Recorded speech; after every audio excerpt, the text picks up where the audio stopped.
Good evening, everyone, and welcome to the regularly scheduled Mayor and Council meeting for Monday, April 10th, 2023. Please join me for a moment of silence, followed by a pledge of allegiance.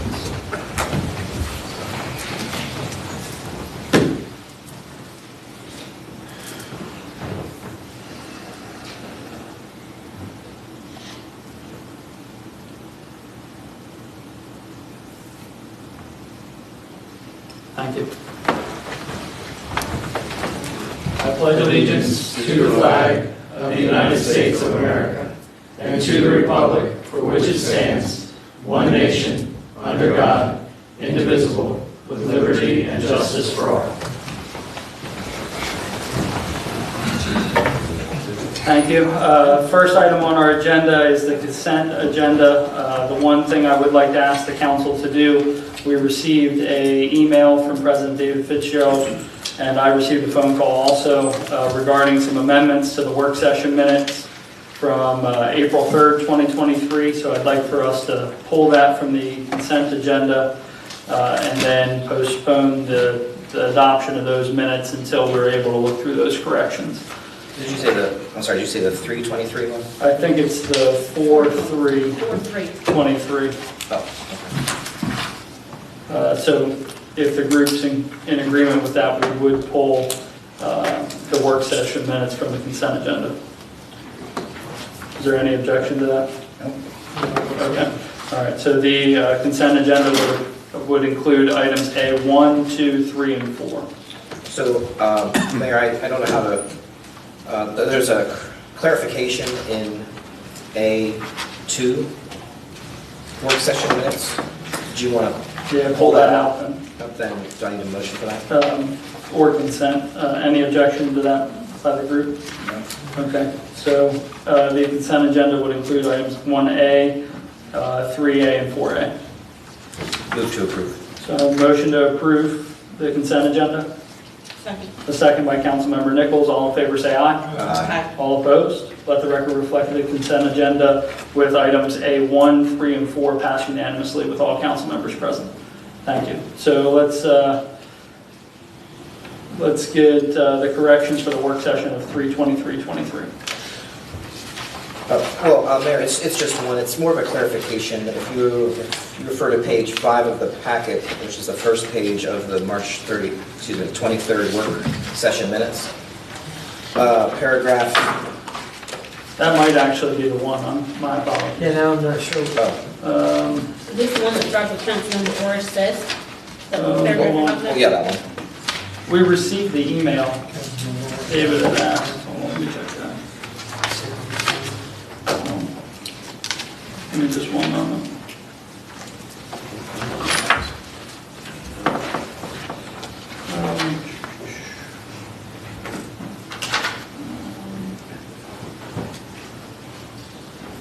Yes, this is Is it the... yes, 23rd. Okay, so thank you. So the 23rd minutes, let's postpone those, Jack, if you don't mind. Because, or Councilmember Orse, because those are the ones that President Fitzgerald and the fire company sent over amendments for as well. So if you could just get your amendments to Kelsey, or not Kelsey, Kate, I'm sorry. Then we can get those in for the next council meeting. And also, I'm going to ask for a consensus to pull out 5 then, because I was not present, so I can't approve them. Okay, so, I can't vote to approve them. okay, so, We can still approve. We just Yeah, we clarified can still it. approve, it's just not as the one We item. can still approve 5. Right. and the vote would just be, or the motion, whoever structures it, would just be to approve item A5. Move to approve item A5. Okay, and now we need a second. Second. So I have a motion to approve item A5 by Councilmember Burrell, a second by Councilmember Nur. All in favor say aye. Aye. All opposed? Any abstentions? Abstain. So the vote to approve was unanimous, or everyone except for Councilmember Orris who abstained. Item A2 is going to be moved to the next meeting. Thank you. A2 only. A2 only, yep. All right, so up next is item number 2 on our agenda, which is the proclamation for Take Pride in Berlin Week. So proclamation 2023-03, Take Pride in Berlin Week, whereas the town of Berlin, Maryland embodies the way of life of small town America while providing a modern lifestyle, and whereas the citizens of Berlin are proud of their community, their neighborhoods, and their neighbors, and whereas the organizations that call Berlin home are dedicated to maintaining and enhancing the many positive aspects of our community, and whereas the volunteer spirit of our citizens enables lasting and effective partnerships of people, organizations, commercial ventures, and municipal government to make our town a special place to live, work, and visit. And whereas our town boasts many characteristics that make evident the efforts of the past and current generations to uphold the values of our citizens through stewardship of our natural, cultural, and civic environment. Now therefore be it proclaimed that the Mayor and Council of the Town of Berlin hereby declare the week of April 17th through April 23rd, 2023 as the 9th Annual Take Pride in Berlin Week. Economic and Community Development Director Ivy Wells, would you like to accent any of the activities that are taking place from April 17th to the 23rd? Certainly. This year for Take Pride in Berlin Week, we are focusing on the variety of nonprofits located here in town limits. And what we've done is we've reached out to them and offered them an opportunity to be able to showcase what their nonprofit does in front of the Welcome Center each day during that week. So on Monday, on April 17th, the Grace Center will be collecting donations for the Grace Center, anything to do with children, and a variety of other items that you can find on the Facebook page event and also in the dispatch. On Tuesday, the Calvin B. Taylor House will set up in front of the Welcome Center. Wednesday, We Heart Berlin will be in attendance. Thursday, 420, Worcester Youth and Family.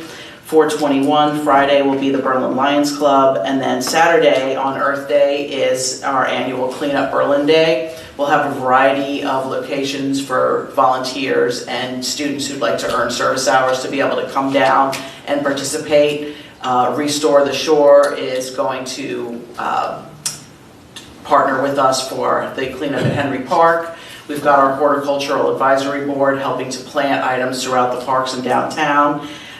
So for anyone who wants to assist and help clean up, Public Works will have supplies at all the locations. You can come to either the parks or downtown, pick up some supplies, and help clean up Berlin. Also, for Take Pride in Berlin, it's also to take pride in your neighborhoods, and if you don't have the opportunity to come help volunteer for the parks or town, it always shows goodwill to go ahead and help clean up your yard, pick up trash in your neighborhood, so neighborhoods can also get in the act that way. Thank you. So up next is agenda item number 3A, which is a donation to the Horticultural Advisory Committee from We Heart Berlin for flowers at Burbridge Park. And we have Tony Week, president of We Heart Berlin, as well as a member of our Horticulture Advisory Committee. Jimmy, can you also come up as well? So let's do this over here in front of this table, or behind this table, however you're looking at it, just so that we have, come on. So, yep, Caroline, and anybody else? I didn't see anybody else from the group. Caroline Downs is the only one that could be here from the DHAC. So can you talk a little bit, Tony, about the donation, and then if you don't mind just talking a little bit about the group, and Jimmy to work with Public Works as well. So, if it didn't happen at the council meeting, it didn't happen. So we're here making this donation official. But about a year ago, we started talking about building a table tennis park, and we went ahead and did that project. And the capstone of that project was always going to be us, me and my group of people in the nonprofit going out there and planting flowers and making it look beautiful. Well, in that year, we've now had the Berlin Horticultural Advisory Committee created, and these ladies are going around town as fast as they can, making everything beautiful. Well, they came to us with an idea of, why don't we do the planting, and we'll suggest what goes there. So we said, perfect, because we don't want to have to make those decisions. So we went out and selling bricks the first time was a great raiser of money, and selling bricks again has raised another $1,500. So we actually had some money to put towards this. And so the board voted, and we have a check of $2,900 that we donated to the town for those flowers at the table tennis park. Well, Yes. we graciously accept the donation. The table tennis park looks amazing, Thank so you. thank you for that, and thank you for the work you're doing and the group is doing throughout Berlin. With that being said, we've got a really talented group with the Horticulture Advisory Committee. Still getting used to the name, but Yeah, it's a mouthful, yeah. do you want to talk a little bit about some of the stuff that you all have been working on throughout town, and then maybe some of the Yeah. plans for? Sure. Yeah, there's just a lot of ecological benefits that are now able to happen throughout the town, thanks to you guys, creating this this committee, and we're just sort of going full steam ahead, trying to cover as much property as possible, and Jimmy over here is sort of spearheading the areas, and we're just helping with our expertise and background. So she really doesn't, I mean, she explains it well, but very modestly. They do a great job designing. I've seen the designs that she has handcrafted herself of what these things will actually look like. And they're everybody should see what you've done because it's pretty darn good. This park was Hunter Smith, but Either way. some of the other ones, no, she did a great Your job. renderings of the War Memorial and yeah, downtown, yeah. I mean, you've done a really good job, so we do appreciate it. Yeah, anything for the town. Well, thank you. That's wonderful to say. What's that? That's wonderful to say. And then Jimmy, your group as well, I know you handle a lot of hauling stuff away, making sure the resources are there, watering. Anything else you want to elaborate on? We come in, we clean up the area, and the ladies come in, do the site plan, and then we kind of come back and start prepping the work. And we got areas throughout the town that we're ready to go on with the weather, just waiting for the weather to change. Yes, yeah. And we're just trying to keep up with the ladies, the Yeah. committee. I feel like we're They trying to have keep a up with you lot guys. of- They have a lot of great ideas coming Yeah. this year. And the other thing is that we say ladies, it's because the entire group right this moment is made up of ladies. True. But I think part of the name change was Yes. designed to hopefully recruit some other folks. Sure, yeah, Um, just to be all inclusive. It was, historically known as the Beautification Committee, but we figured the Horticulture Advisory Committee was sort of a step forward, in an inclusive manner. So whoever, if there's anybody out there that has a horticulture background that's interested in joining our meetings, reach out to us. Yes, and the last thing I can say for anybody that wants to know, everything that's going in any of these parks in the future will only be native species come hell or high water. That's just reality. They're not going to let anything in these parks go that aren't going to eat up a lot of water, who are going to spread unnaturally, and they're all timed. And this is what I love about what you guys do the most. They're timed so at the right time of the year you get color throughout the year. And I think that that's super important. And just planting something, having it come for a summer, and then it goes away. Well, I'm like a coin toss. When I plant something, it's kind of hit or miss whether it's going to live or not, which is why we have the experts. So, with that being said, we greatly appreciate it. Let's get a photo together. Here's Come on in here. Let's get in. Kate. Sorry, Fred. Thank you. Thank you so much. Thank you.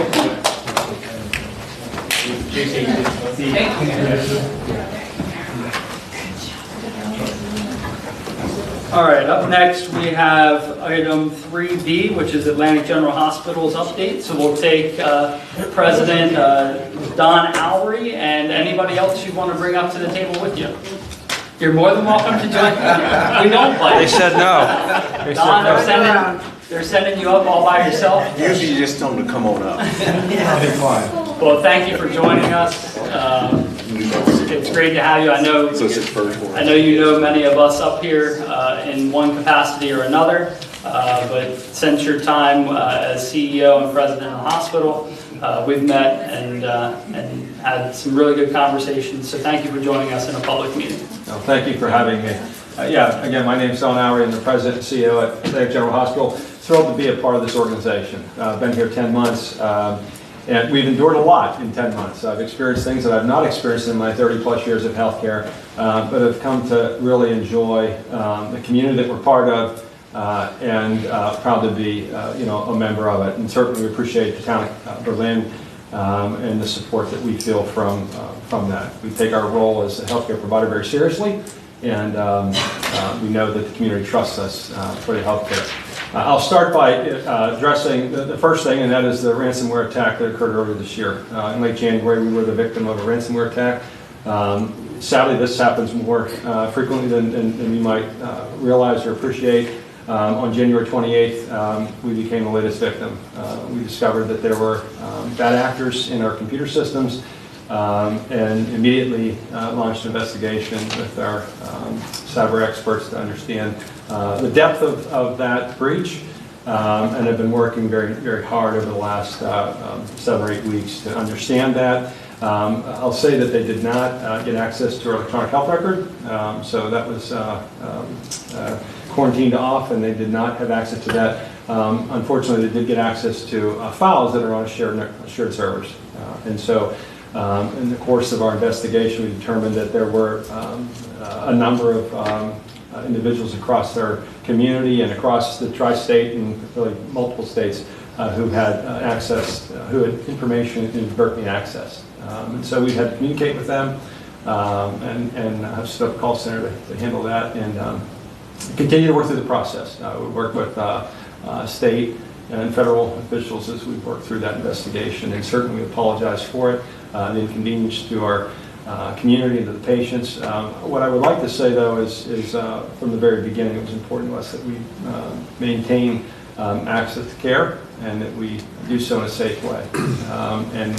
Outside of 2 areas, our outpatient lab and outpatient imaging, we were able to sustain operations throughout that event.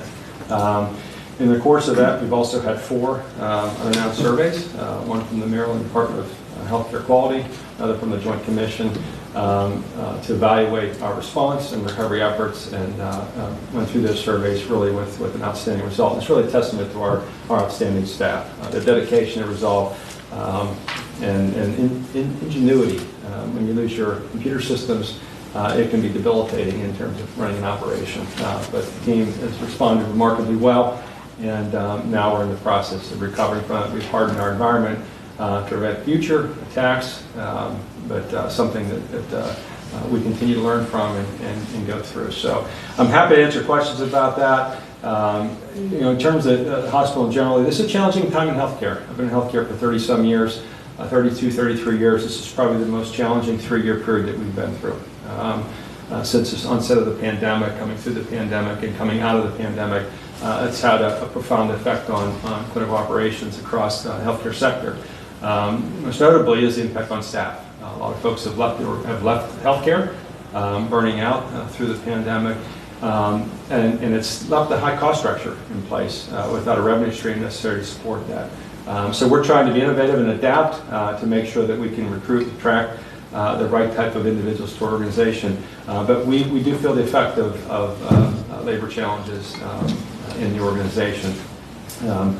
We've also, over the course of this past 10 months, implemented a number of new programs. Last fall, we launched the Mako robotic orthopedic surgery program. This assists our orthopedic surgeons in their joint replacement programs. It allows for a little more precision in terms of their surgical technique. It provides their patients with less tissue loss, less bone loss, and a better recovery time. So we think this is a nice advancement to the community for that particular population. We also launched earlier this year a new skincare clinic with Dr. Zarif. We know that access to dermatology in the region is challenged, and so providing another access point for that service is now available with Dr. Zarif through our cancer center. We've recruited several new physicians to our medical staff, 2 primary care providers into the region, Wendy Corcoran, Amy Pusey, another obstetrician gynecologist practicing in gynecology, Michael DiClemente, and most recently a new medical oncologist, Rodney Williams.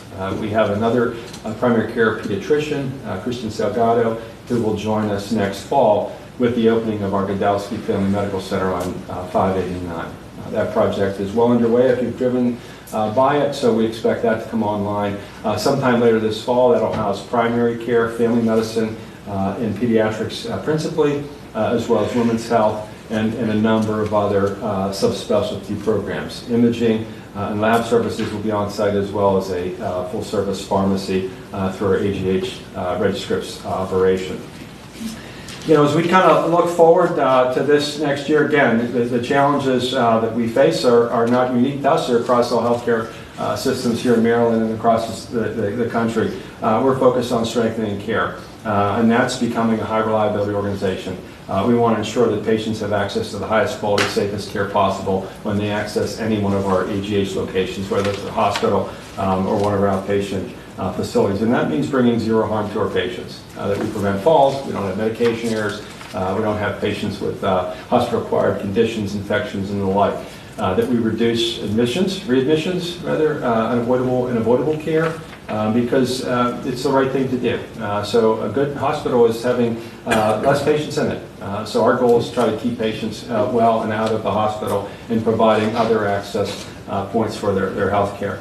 We want to continue to build good relationships with our partners in the community, much like this, with our community stakeholders, but also our patients, our employees, and our medical staff. That's an important endeavor for us that we do this together, and focusing on the experience of those three parties is important to us. That we lead with responsibility.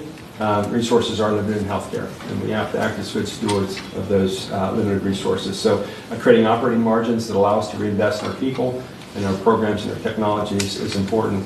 And then lastly, we're here to improve health. The reason that we exist is to improve health in Worcester County. And so we're focused on expanding access to primary care and building programs that allow the coordination of those services to work in a fluid manner, with as little friction as possible to the patients who need them. So I'm happy to answer any questions. I talk all the time, and it's an echo in my ear, but if you have questions for me, I'm happy to answer them. Thank you. We'll open them up to the... Yeah, Don, I just want to say it was quite impressive how you and the leadership team dealt with the ransomware issue. You brought in the right outside sources, you tackled the problem head on, you kept most of the hospital operation through the whole thing, and got the parts that weren't up and running in short order, so well done on that. Thank you. And again, that credit goes to the team. We had an incident command center stand up for about 2 weeks, and the innovation and the resiliency of our team is remarkable, and they deserve a lot of credit. Don, you talked about the team, and you gave the team credit, but each team requires leadership. And I'd just like to thank you for your leadership during that most difficult time. Thanks, Dean. I appreciate your work. You're part of it. Yes, Part of that team. Absolutely. Absolutely. I don't have a question. I just wanted to echo what's been said and thank you to AGH and everyone involved in healthcare. I mean, they're truly the healthcare heroes. And I had an opportunity to work in AGH during COVID, helping out with some testing at the time. So seeing all those individuals working together through a very tough time is just thank you, and it's truly an asset to our community. Well, thank you. And if you know a nurse, thank them. If you know anyone in healthcare, thank them. Well, I want to echo my colleagues' thanks to you and your team. But is there anything we can do to help from an advocacy standpoint, from a letter of support standpoint for you and your team? I know you said some labor issues with staffing and things of that nature. Is there any takeaway that we can do from an advocacy standpoint? Well, that's a great question. Obviously, we're working with Maryland's a new model. We have the HSCRC, the Health Services Cost Review Commission. That's a body that controls how hospitals get paid. We're working with them closely to help us address the high cost of inflation. Our revenues get set by the state. We don't have a lot of influence to manipulate them, and making sure that we get recognized for the increased cost of delivering the services we do is important. And we know how vital the hospital is to the economic health of the community, to the services that you all work hard to provide. So there may come a time where we have to ask for your support as we approach the HSCRC for increased funding to offset some increased expenses that we're now realizing that are prevailing in the industry. And please don't hesitate to reach out when those occur. We often write letters of support for legislation or folks that are assisting in the community. You're no different. Your entity is no different. So if there's ever a place where we can help in that respect, please don't hesitate to reach out. Great. Thank you. Thank you. Thank you. Thanks. off the hot seat. Now send your colleagues, right? Right, exactly. Come on up. Thank you. All right, up next is agenda item number 4, which is a discussion item, request for proposal, stormwater project. Water Resources Director Jamie Latcham and EA Engineer Project Manager Darrell Kohler are going to run point on this. Good evening, Mayor and Council. We're requesting to be able to advertise receive bids for the finished phase 2, which is, we've done part A and part C, so this is part B, which is in the middle. So we would like your approval to go out for bids for the next section of Pine, Franklin to where we completed on Nelson when we did Graham Avenue. Thank you. Any questions from the group? Yeah, Darrell, so good to see you. So what is phase B?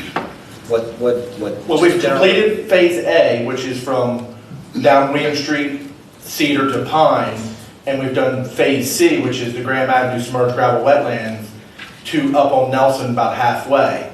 So we have a pretty much a stopping point. They can't let the water to keep flowing. So we would like to complete Pine Street to Franklin to Nelson. Okay. I just want to say that I'm so happy to see Nelson. You know, that's my backyard, my commercial backyard, my office, and you know, that street, those people have been waiting a long time. And you know, it's just great to see us at this point. So thanks for your efforts there. Well, I will say that Darrell and Mary have worked very well and very hard with Maryland Coastal Bays to receive some of the funding for this project. I'm on the back burner on this, but I really have to point it out to Darrell and Mary for this is their, you know, they're the ones that find us the money to be able to do the projects. So is this entirely grant funded? About half of it. Correct. About half is funded from the Maryland Coastal Bays program through their bill, bipartisan infrastructure law grant from the EPA, and then the remaining is town funds. Well, our borough funds. So how's this gonna look in comparison to the other A and C? Are we gonna see anything on the surface, or is this all gonna be done? This is primarily conveyance stormwater piping under the That's what I surface, was under the road. It's not gonna be like a Because I mean- submerged gravel wetland, Yeah. it's an obvious. That's the part that I was thinking, that's what I thought you, what? Speaking of. They can hear me loud and clear. Well, You can hear me, right? That's where I thought you were going with the what's B going to look like. Or Yeah, well, I just didn't, I know that we've been doing this project, you know, we've been working on this for a while. I was just wondering what the middle section was. yeah, so I mean, there's a lot that goes into it.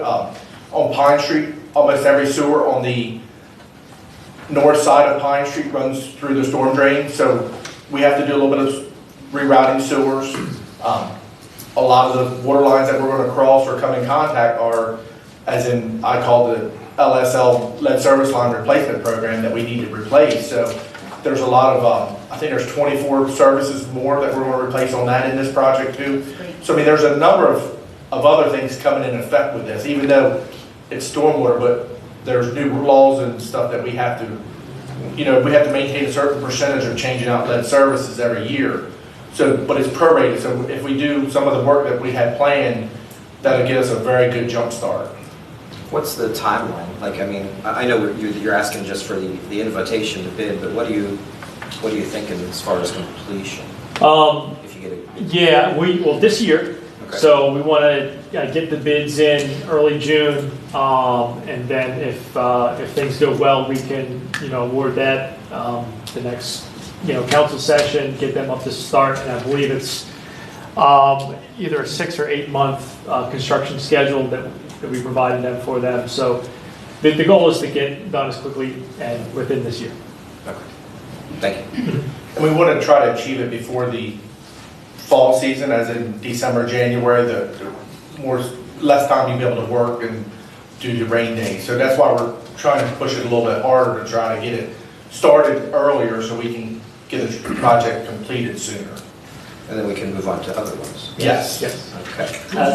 As funding allows, but As yes. funding allows. Speaking of that, can you touch on the community meeting that's planned for Tuesday, April 18th? Yes.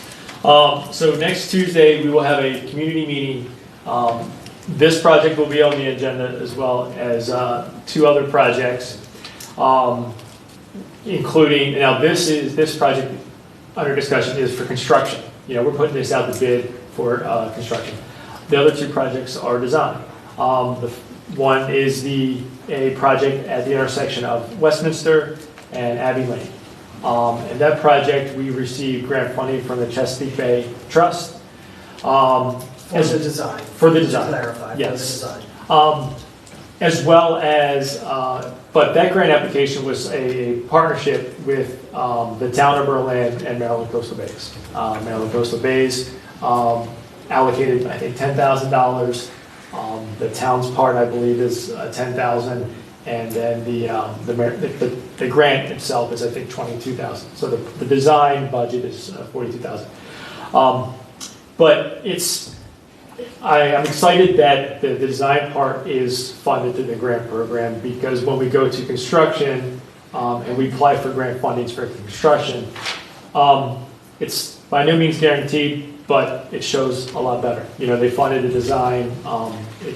Hopefully they can fund the construction. They like to see projects that are considered shovel-ready. The design work is done, it's ready to go out to bid at the point that the grant funds hopefully are awarded. Yeah. That would be similar to the West Street design money we have in the budget, correct?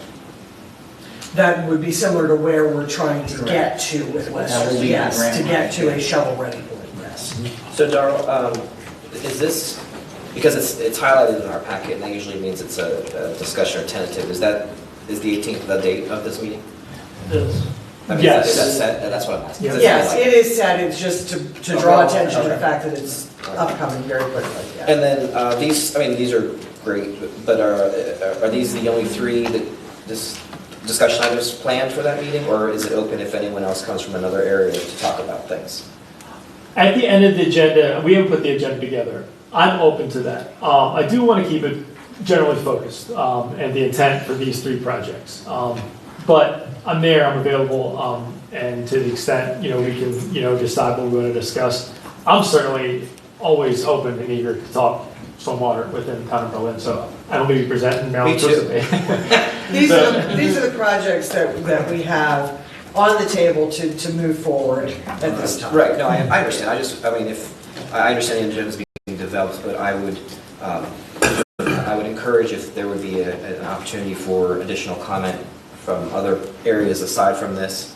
They can be timed comment, but we have the countdown over here. But We're going to play basketball. yeah, but basically what I'm getting at is folks have seen this in the pack and they've reached out and they would like to maybe talk about their area that's not these. So Yeah. if there's time for that, I'm open to it. I mean, and you're going to be there, work so that with we might as Mary well. and to what we can do. I'm fine with that. Okay. So that's one of the 3 projects. And what that is that's going to utilize the existing stormwater and then the adjacent lot, which is a town-owned lot, utilize the entire parcel for a submerged gravel wetland, similar to what is out there in Graham. But similar to our approach at Graham, this is not a complete solution because the stormwater in there is a much bigger need, but it will certainly help, and it's a step in the right direction. It's where the grant fundings are going towards the water quality. It's what we do the open area for a submerged gravel wetland. Down the road, we will certainly need to do some improvements down West Street. The other project is a stream restoration of a section of Hudson Branch from Bay Road down to the treatment plant. That area is significantly eroding, and it's certainly a project of key interest not only for the town but the Maryland Coastal Bays. And they are funding a significant portion of the design part through the bill, and so it's a 2,100 linear feet of stream that it's again design and permitting, which is a bit of a lift for a permitting for a stream restoration. A bit of wetlands and any wetlands and waterways division, Corps of Engineers. There's certain agencies that will be reviewing our design. So those three projects are the crux of what we're, moving forward with this year. But again, we can talk about those as well. Now, I remember a few years ago, you had presented to the council, and the mayor and the council, kind of I don't have any other word to say it, kind of a phased approach based on areas where you had certain areas. How do these three, well, you're finishing Pine and Nelson, but how do these other two fit into that overall plan, if that's still the plan? Does that make sense? Yeah, it's pretty close. When I say that, because we're capitalizing on grant funding opportunities. Right. So we're jockeying, our best position in these areas. Okay. But the area of Westminster Abbey has always been, a private area that we've been, interested in. Absolutely Nelson. I've been, I don't think I've been talking up here for maybe 13 or 14 years, and I remember my, first talking about that with Nelson. And so, not as many years as some of the, folks up there talking about Nelson, but that's been on the priority for a long time. And the Hudson Branch is certainly one of those projects on that priority list as well. And that's just more of a greater interest by Maryland Coastal Bays. It's a significant water quality approach with the stream restoration, with the trunk line going out of the town and going to the Maryland Coastal Bays. There's also significant, if you turn onto Bottle Branch Road and stop pretty much as soon as you turn on, you used to be able to walk a few feet to get to the edge of the stream. Now you walk a few inches to get to the edge of the stream. So there's a significant concern there with the, that's a bit of an exaggeration, but. Yeah, the bank. It's just a bit of an exaggeration, but the bank is definitely deteriorating and It needs. is. Yeah. And understand, that is the main line. Yeah, I was getting ready to say, that bank has. I mean, there's a very big important thing behind that. Right. If that goes down, then I'm sure, yeah. Everybody's phone will be ringing. Yes. That wasn't. It is just so Did I that, answer your question? Yeah. Oh, absolutely. Yeah. Thanks. but just to, elaborate, that the main trunk there is where all the waste for the entire town flows to the treatment. That is correct, with one exception of Decatur Farms does not, it comes a different way. So that alleviates a third of the, not even a third of the time, maybe, 200, 300 homes. Rest of it all comes down Bay Street to Bottle Branch. So about 1,700 homes or businesses run that path. Darrell, a moment ago, you said a lot more work needs to be done to really correct the stormwater issues beyond what you're doing in these projects. Well, there's several other projects But in can you areas. describe the type of work that needs to be done to really make things work the way they should work and prevent the flooding? So what else would you have to do? Well, I would, you're talking about in terms of geographical areas or Yes. types. Henry's Mill, Henry's Green. So what would you do there to solve that problem? Oh, okay, so there's a couple things, at the end of Ann Drive, Right. it's, the stormwater piping that goes under that residence at Ann Drive, that, goes across, is a little bit higher. That, that pipe construction, that stormwater piping is corrected, and it's under private property, so we need to connect with them and, but it's only a small part. That's stormwater facility at like Franklin Knoll and like the convergence of those three areas, something in there, or utilize connect with a private agriculture owner, and use some property there. We've considered that, but some type of regional facility is really needed in that area. It's you only have the one stormwater facility that it's big, but it serves two communities, and when one flows into the other, one it's I don't know if it's settlement or if it was how it was constructed back in the day. I don't know, but that and the Ann Drive needs some Major. that just like a correct size pipe and at correct elevations. because it just backs up. Is there any additional concerns in the West Street area aside from Westminster and Abbey? I mean, as I understand it, it kind of all just goes right, I guess that'd be south, like right down. Correct. So yeah, once you get out of Abbey down West Street, goes all the way on Bottle Branch. So that conveys that pipe along West Street is undersized, and that's it's a big part of why it backs up. It's a significant drainage area that gets from Buckingham and behind Westminster and Upshur. It gets all through there. And that stormwater facility doesn't get all that. It actually, most of that bypasses it and comes down. So that piping along Westminster is undersized, and that's a long stretch, and that's basically what we're talking about at Grand Bryce and Nelson. It's expensive, and it's for long stretches of concrete pipe. But also to address some of that, West Street will be evaluated holistically in this upcoming budget to include stormwater infrastructure underneath. So I know you talked about Westminster, but West Street will be getting an evaluation this year in our budget. Correct. With the design work that we're trying to put forward. But tonight, just to keep us all on track, we are trying to seek the council's approval. If you look at page 26 of your packet, there's a draft of the advertisement, and we are trying to... Motion to seek out bids. Thank you. Second. So I have a motion by Councilmember Nur and a second by Councilmember Nichols. All in favor say aye. Aye. All opposed? Let the record reflect that it passes unanimously. Darrell, Jamie, Mary, everybody that's helping with the funding side of things, thank you. Also, congratulations. I hope you're getting sleep. Thank you very much. And the missus. I appreciate it. She's very gracious, helping me out during the week. Yeah. So, well, congratulations. Hopefully she's not watching. You're on the record, by the way. You're on the record. Just Congratulations. Thanks very much. Thank you. Appreciate it. tomorrow, just to make a head note of what's on page 27, the Water Resources Department will be handing out Westminster, Abbey, Pine, Nelson, and Franklin, handing out these flyers. That's part of their community outreach is what they asked us to hand out.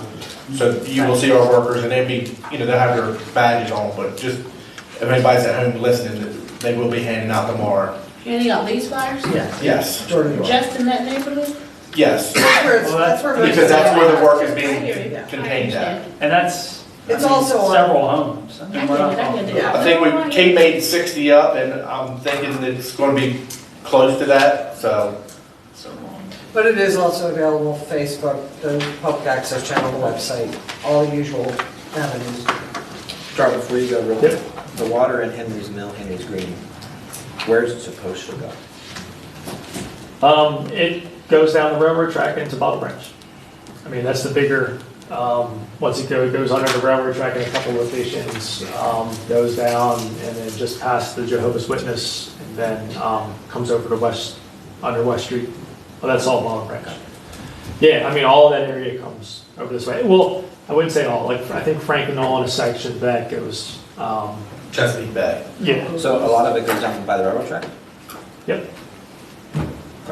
Thank you. There's a peak in the railroad track towards the latter part of West Street that goes out to Evans, I think. Just going from memory. Yeah. Cool. Thanks. Thank you very much. We No problem. appreciate it. Thank you. All right, up next is this first reading of ordinance 2023-02, the fiscal 2024 real estate tax rate. I'm running point on that. There is a public hearing on April 24th, 2023.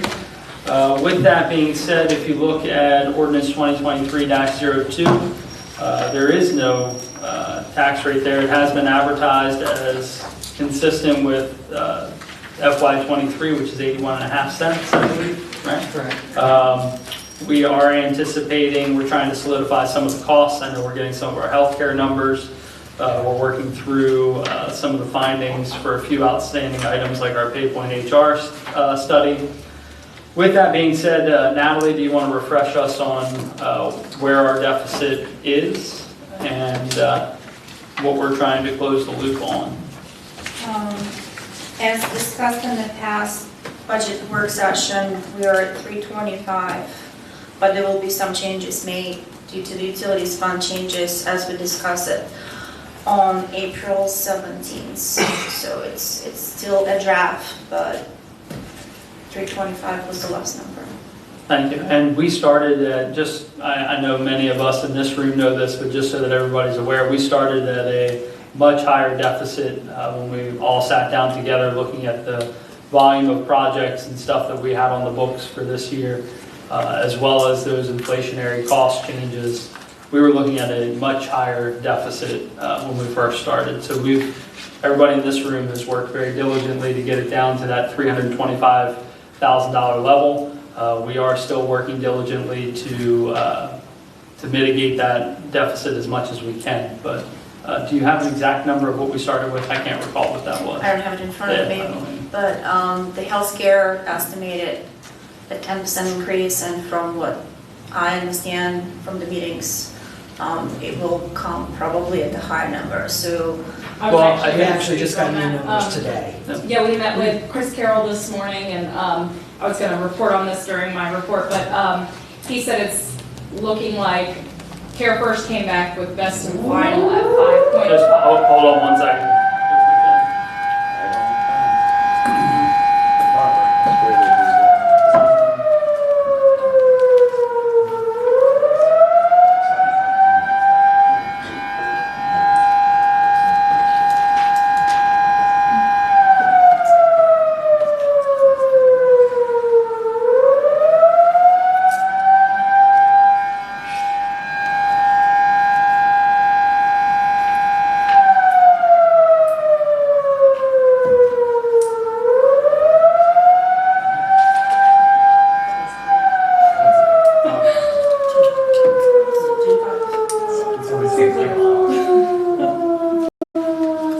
So Kelsey was talking about an update on our healthcare. Yeah, they came back, Care First did, I mean, we're still waiting on some other carriers. Care First came back at 15%. We went back to them and said, no, do your best and final, we're not gonna go this back and forth, and they came back at 5.5%. So that's what we're looking at, but we are still waiting on other carriers. I think they have to be pretty competitive in order for us to make a switch, because we've had Care First for a long time, we're established with them, so I think there's some other factors to weigh into. So I will have a little bit more information for you at the work session, but with that being said, liability insurance, legit, we had budgeted that at 5%, because I've not really seen an increase higher than 5%, but they said that it's looking more like 15. But that's much lower of a cost than the cost of healthcare. So overall, just super rough numbers that I sat here and did while we were talking. It looks like overall about a $50,000 savings from, give or take, from the current budgeted numbers. So now, excuse me, sorry, Natalie. So the current, as of right now, the deficit is 325,000, and I thought it was 357. So, but we're at 325, correct? It's a draft. Right. Well, There's some changes been made, and there will be adjustments made as well. So. Just so I have my notes right here, Kelsey, your draft, tentative, super rough, is a potential savings of 50,000.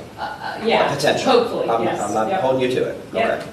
And I'll have more information at the work session. Okay. And we're going to have Chris Carroll Yes. coming in either at the work session, depending on when the numbers come in. It'll either be the work session or the subsequent meeting. Yeah, he's planning to come to the work session. He would be the first agenda item, just as an FYI. So you should have a better idea going into the actual, funds of where we kind of stand, So that's why you don't see a number, and that's why you see it advertised at 81.5 cents. It is somewhat fluid right this moment, but just so that everybody has a perspective, what's about 1 cent on the tax rate? So about 50. So just to put it in the scope of things, the savings that we received on healthcare, even though they are preliminary, equivalent to about 1 cent on the tax rate. So we're still working through this. We're working through the deficit. So at this time, I would say safely, you could probably look at some form of an increase this fiscal year, but we don't know what that looks like as a whole. Do you have a recommendation? Not at this time. I mean, the costs are just too fluid right this moment that I don't have a recommendation yet. Now, that's why, I mean, it's been left somewhat open-ended because things are changing pretty rapidly. We're trying to get our heads around certain costs. We want to mitigate that deficit as much as possible. So I mean, can we have a public hearing if there isn't an amount in there? No, you will have to put an amount in there in order to hold a public hearing. So I don't think that we're at that spot this evening to put a number in that blank. With that being said, do we have to re-advertise the public hearing? You will have to. Yes, you would. I mean, Well, the advertisement for the ordinance doesn't name the rate. The advertisement just says, correct me if I'm wrong, the advertisement just says that there will be a public hearing on the ordinance to adopt a tax rate. okay. So we could still have the public hearing, Yeah, as long as there is a rate plugged into this number by At the public hearing. the public hearing. You have to reach, No, you need a rate plugged into this document now if this is the first. you reading. should. The document that you put in the packet should have a rate attached to it. I agree. I can say that with the way that the costs are shaping up, I would not feel comfortable putting a number in at this moment. I don't know about the rest of the group. So the constant yield notice that ran Used 81.5 cents. and announced the public hearing. Correct. Yes, it did, but they are still two Still different has to be separate. advertisements. The constant yield advertisement is very specific language as required by the state of Maryland. The intent is to address the constant yield. The tax rate is a different conversation. It's all related, but one is specifically for the purpose of discussing the constant yield rate, and the other is for the purpose of discussing the town of Berlin's annual tax rate. So we need to approve an ordinance that may or may not be the tax rate. That's, You cannot approve it without the tax rate. yeah. So yeah, but it may not be the final product, I guess. Is the- No, if you're introducing it at a public hearing, it needs to be the final product. At that meeting, you can have an ordinance in front of you that at that meeting you discuss and amend slightly, but you really should have the rate that you're going to introduce at that Yeah, I mean, ordinance, you're going to discuss. if you were just going to plug in the current rate of 81.5 cents on this first reading, you could change it to anything at the public hearing. Right. Yeah. At the You can adoption, keep it at this, adoption, yeah. you can keep it the same, you can raise it. But this So by document announcing is needs a not number. adoption, Steve. Yeah. Announcing is not adoption. Tonight is not adoption. But if we don't put a number in there, then that puts off the whole process Yeah, of yeah. announcing and whatever else, right? But I also don't want to mislead anyone to put in 81.5 cents and us know that that's probably not going to be the number, but we can't even say with certainty that it will be. So what's your path forward? I would almost, if we have to put something in, I would say that we hold off and get some more solidified costs and then re-advertise 2 weeks out. So we would push the advertisement and have the first reading, I guess, on our meeting in April, the 27th, I think. You can table it for your first reading tonight. We can? Yeah. And so we could table the first reading And this then evening? re-advertise for 2 weeks out with a number, and then the public hearing would be 2 weeks past that date. My only concern there, and Natalie, if you can, you may know the answer, you might not. How does that impact as far as introduction of the budget goes? I can see it's gonna bypass the introduction, and that's gonna put us in the jam out there, so Right. I don't know. I don't agree with the decision not to introduce rate today. You can introduce the rate as the current rate, go to discussion and adopt the rate at the rate you decide to adopt at the schedule. So we will fall in within the advertisement and all the legal procedures, and we already notified the state and submitted the paperwork for the introduction for today.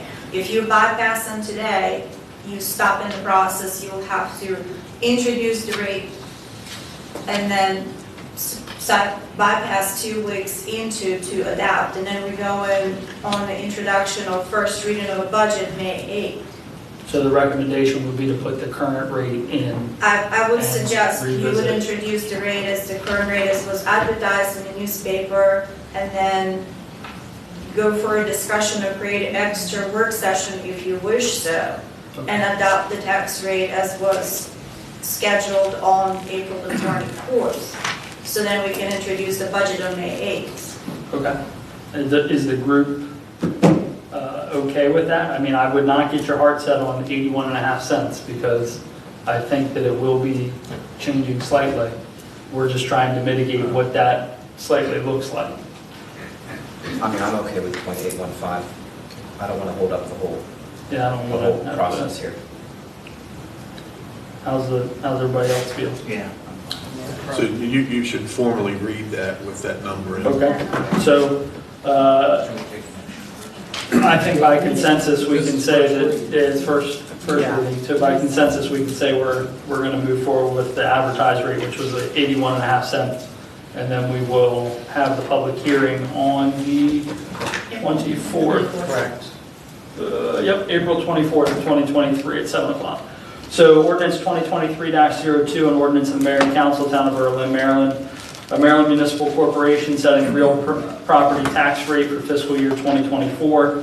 Whereas the charter, town charter C3-10 requires the Mayor and Council to pass an ordinance setting the real property tax rate necessary to sustain the town's budget. And whereas the Mayor and Council have determined what the real property tax rate shall be, now therefore be resolved by the Mayor and Council of the Town of Berlin, Maryland, that the tax rate for fiscal year 2023 to 2024 shall be, and then this is the proposed first reading number, which is 0.815 cents per $100 of assessed value of real property located within the town limits of the Town of Berlin. This ordinance was introduced and read at the meeting of the Town Council held on blank date of blank 20 blank, and therefore a statement of the substance of the ordinance was published as required by law. A public hearing was held and the ordinance was adopted on this blank day of blank 20 blank by the Mayor and Council of the Town of Berlin, Maryland, by affirmed vote of blank in favor to blank opposed with blank abstaining and blank absent. This ordinance was approved on such date by day of and 20 blank by the Mayor and Council of the Town of Berlin. Effective start of the 2024 fiscal year on July 1st, 2023. Anything else that we need to add? Nope. All right. So I think that, Natalie, what we should also do is maybe explore an additional work session. We'll take a look at that together with the group, just so that before we introduce, well, hold on. You can discuss it at your work Yeah, on the session on 17th. Monday. Yeah, I think that we should add something to that agenda just to review the tax rate for the general fund and see where we're at. Yeah, you can't, obviously you can't vote Right. at that meeting, but you can reach a consensus as to where you want to go, what direction you want to go with that. I think that's a good idea. All right. There's the first reading. Let's move on to items for approval. You don't need a vote on the first reading? No action on first reading. So 6A is a special permit application for Berlin 50 Plus Center Movie Night on Friday, June 9th, 2023 at Stephen Decatur Park. And we have the site manager, Ms. Jenkins, with us. Come forward if you don't mind, and you're welcome to bring anybody else from your team as well. Come on up and introduce yourselves and your positions, and then we'll talk a little bit about the movie night. My name is Kelly Jenkins. I'm the site manager for Berlin 50 Plus. And this is Tina Dykes. She is my supervisor, and she is also a site manager for the Snow Hill location. Well, thank you, and thank you for being with us tonight. Do you want to tell us a little bit about the Okay, event? I'm sorry. It's okay. Each year we try and have an event to draw a little attention to our senior center, which we call the 50-plus center because you can be 50 and older to be a member. We got rid of senior center, we just kind of threw that out the door. So we try and do some sort of community event. In the past, we've had our movie event at our I'm sorry, that 50 plus, that's got me a little nervous. I'm almost in your senior center. All the members. So in the past, we've had it at our site. We didn't have a really good turnout.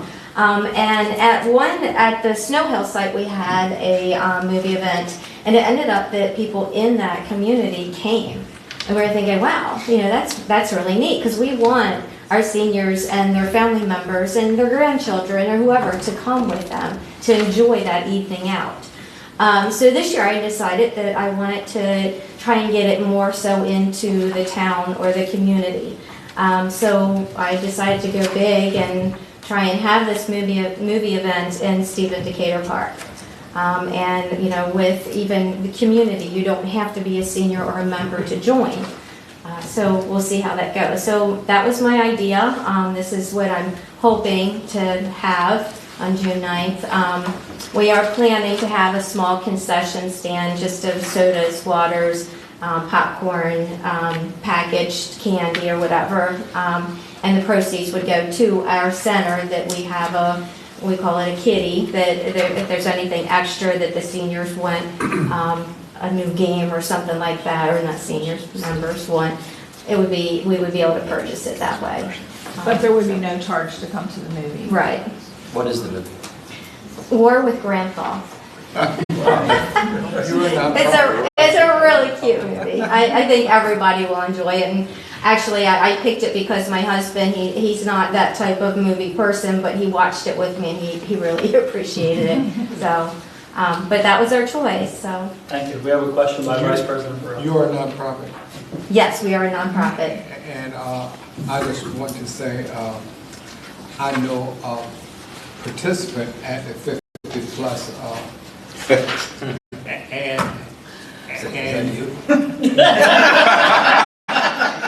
the work you all do is fantastic. Thank you. I'm glad I have nothing but positive accolades for the work done at the 50 plus center. Dude, I wish it was 60 plus. Well, 50 plus. AARP. Thank you for that. I like the rebranding, and thank you for proposing this event. We do have the chairman of the Parks Commission here with us. I'd just like to say that in the past, we did have movies in the park. Got a lot of them, but they were very popular. And since we've stopped them, I've gotten a lot of requests, people talking about what a good idea it was. So we welcome having you. Thank you. Are you planning on the big blow up projector? Yeah, we do have a 16 by 16 movie screen. We have all the equipment. We would definitely need the electric. So, And Suzanne. No, I don't have a question. I would like to move to approve. I have a question for Mr. Jenkins. Okay. What do you think your budget for a concession stand is going to be? I'm really not sure. What did we spend? How about you doing free? Huh? Pardon me? You do it free concession. We'll pay for it. Oh. Say yes. Huh? Say yes. Yes, sure. Just, but Chief, just explain so that everybody knows like where. Well, we know, but just again, the Berlin Police Department. One of our beliefs is partnership. Again, we can't do these things and we can't come up with these great ideas. We don't have the manpower. But again, whenever the community comes up with a great idea, we'd love to go ahead and help support those. We have an annual golf tournament and we raise a couple dollars. We don't want to keep dollars. We want to go ahead and put it back into the community. And I believe this is going to be a great opportunity for us to go ahead and invest in the community. That's great, thank you so much. That was so nice of Thank you. you. It's easy. Good job, Rose. So now I think we also have a motion. Move to approve. And we need a second?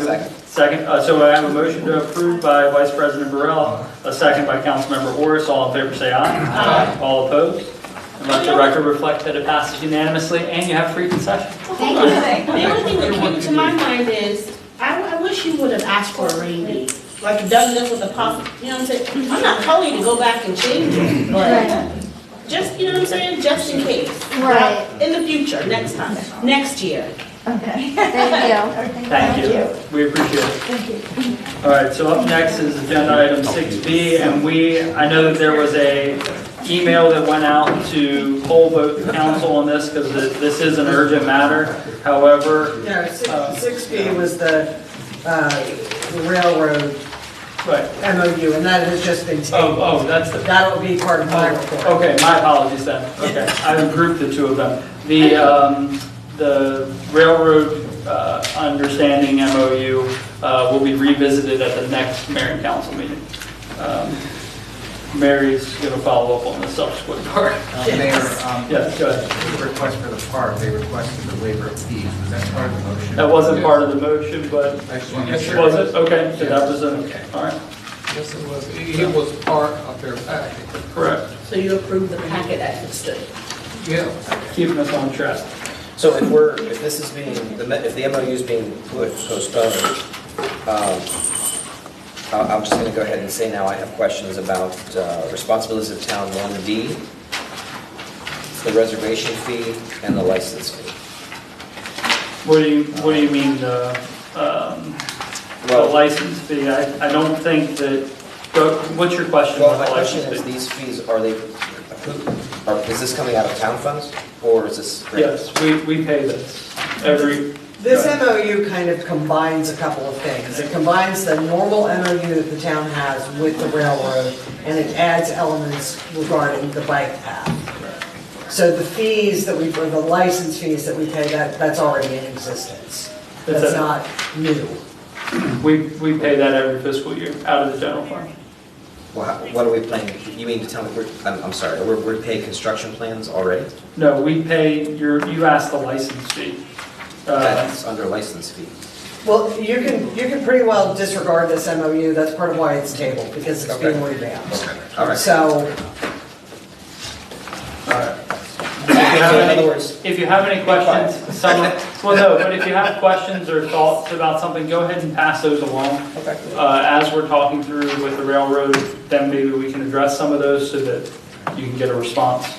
I'm obviously, given what Darrell has said earlier, I am interested and concerned a little bit more about the flow of stormwater, where this potential path could go. So I will email that out as well. Yeah, just pass that along if you don't mind. Up next is agenda item number 7, which are the reports.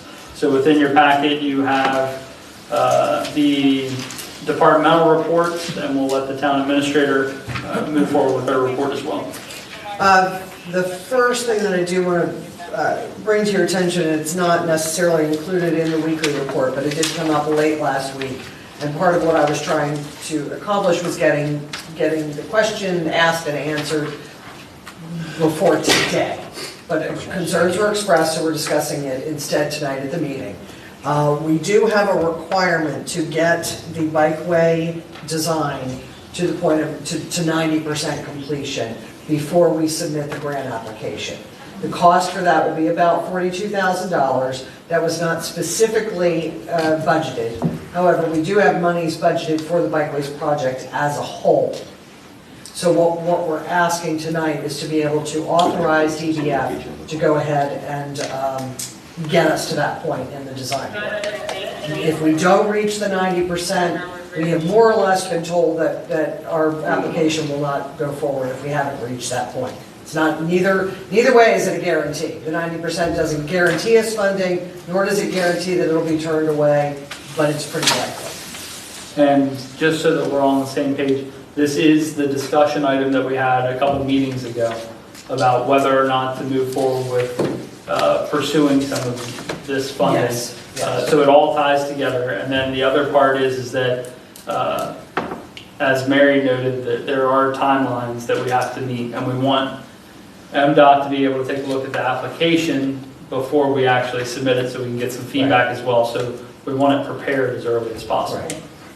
And the 90% speaks to what I was referencing earlier about projects being shovel-ready. Right. When we submit the grant application for the construction, they want to know that the design work has gotten to the point of hitting the button and moving. And that is something that we need approval for. Yes. I know And that the we dollar asked. amount again? 42. 42,000 of the pre-existing fund, moving them so that you can get this started.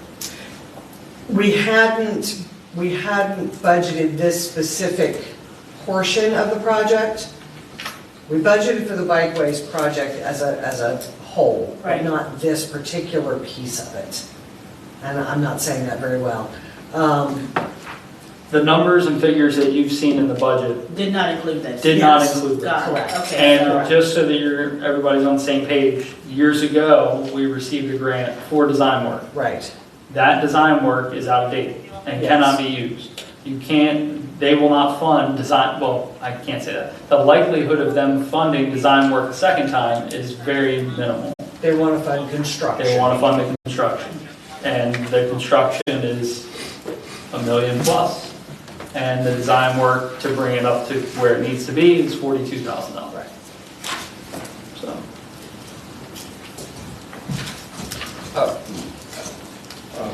I mean, I'm okay with design at this point. I would like to see all that, and we would, before any construction actually happens. Oh, of course. So, I mean, do you need a motion?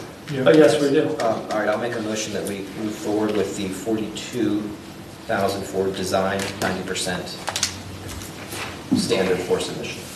So I have a motion by Councilmember Ward. Second. Second by Councilmember Green. All in favor, say aye. Aye. All opposed? Let the record reflect that the request passed unanimously. Thank you. The only other thing that I have to add is that I will be out of the office on vacation the rest of this week. And enjoy your vacation. Turn your email off. We'll call if it's an emergency.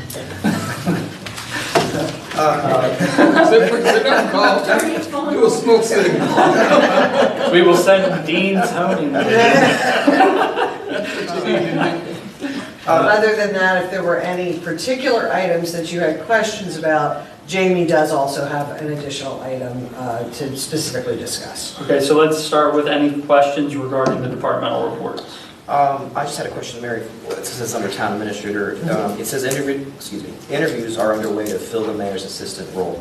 Correct. I mean, is that just face value? You're still interviewing? Yes, There's not yes. an offer or anything? Yes. We've actually, I'll let you, it was your technique, I'll let you describe it. There's something very large flying around up there. As long as it stays up there and not Yeah. down here, we're good. Kelsey, how many applications did we receive? I don't know offhand, at least probably 20 to 30. But And then we whittled that down to a subset. From that subset, we hosted virtual interviews with 7 candidates. And then we will be whittling that down to a few candidates to bring in for in-person interviews.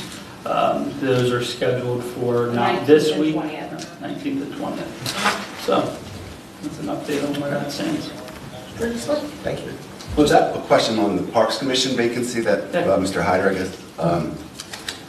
What's the process for that? So- A few of us have been approached with a member that wants to get on there pretty badly. Just want to see what you So think. the process for boards and commissions, it doesn't matter which one it is.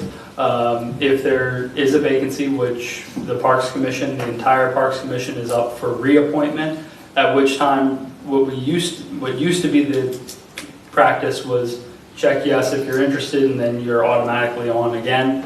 What we've done to help open that up is if you're interested, that's great, reapply. We will interview you as well as other applicants as well. So that's where we stand now. We have vacancies on the Parks Commission, or we have positions that we will be interviewing for the Parks Commission, for Board of Elections. Board of Elections, Housing and Review, Planning Commission.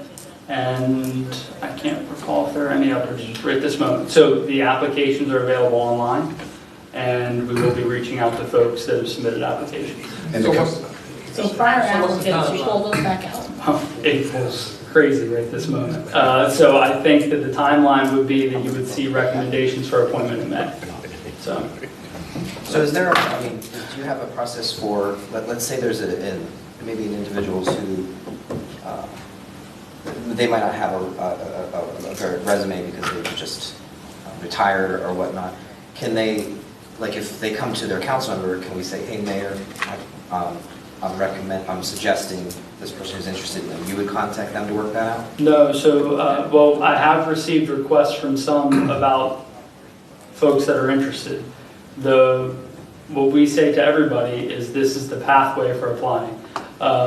And it's the pathway for everybody. Now, speaking to resumes, we've assisted in the mayor's office even with folks that have had their resumes written down on notebook paper, or we've had folks write things down on a napkin, and we've helped them be able to get that into a format. We don't. So there's assistance. We assist folks, yes. Now, the department is one right this moment, and we are recruiting for the second. So with that being said, there's not a whole lot of time to assist folks with their resume in April. But if they want to apply, the application pathway is available online. Well, will your recommendations to us be district driven? In the past, we have not evaluated, unless it says within the scope of the formation of the committees. They have not been this committee, this district, that district, and so on and so forth. What we do is there are some that are spelled out within the code that they have to reside, like I know the historic district, they have to reside, certain number of members have to reside in a historic district. If there is a defined pathway, then we follow that. Outside of that, it's the best qualified candidates are put forward for recommendation. So the way that works is the town administrator, the mayor's assistant, the chairperson of each group, and the staff liaison all meet with the candidates and then form a recommendation that is brought forward to the council. So you could possibly submit for our approval a committee that is actually not representative of the population of the town of Berlin. Well, that's all on how you define the population, right? Is it district related? I can't always say that it is, but if there's a applicant pool from the districts, they are all equally considered for the role based on the scope and their interview and qualifications. Does that help? Different boards and commissions have different requirements. I believe the Parks Commission even has the ability to have someone who's not even a resident of the town.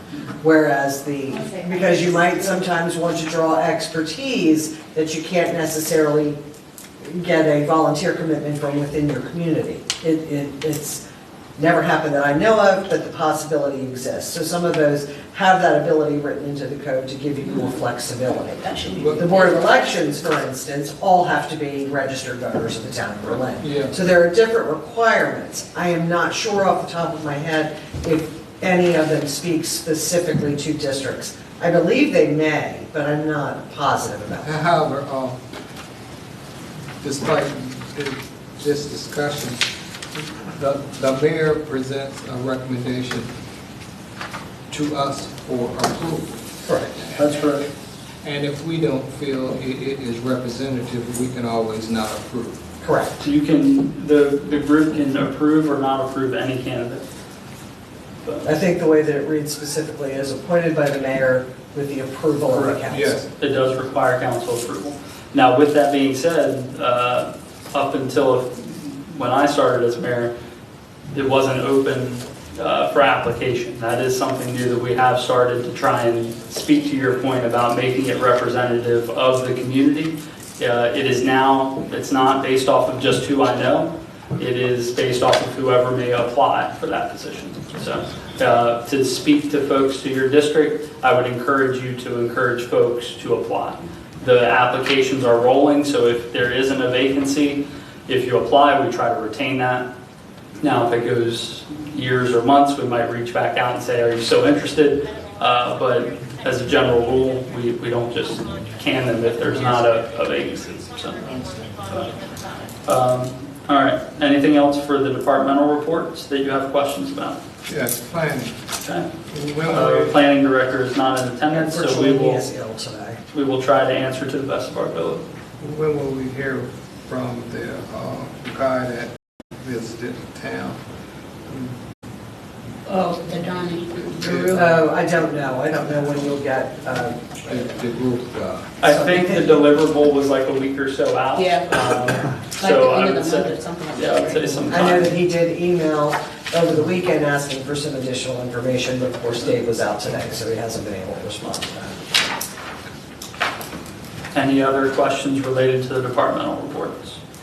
If Yeah. not, okay. Jimmy Charles, this one on here where it says, yard cleanup on the 3rd, tell me about that.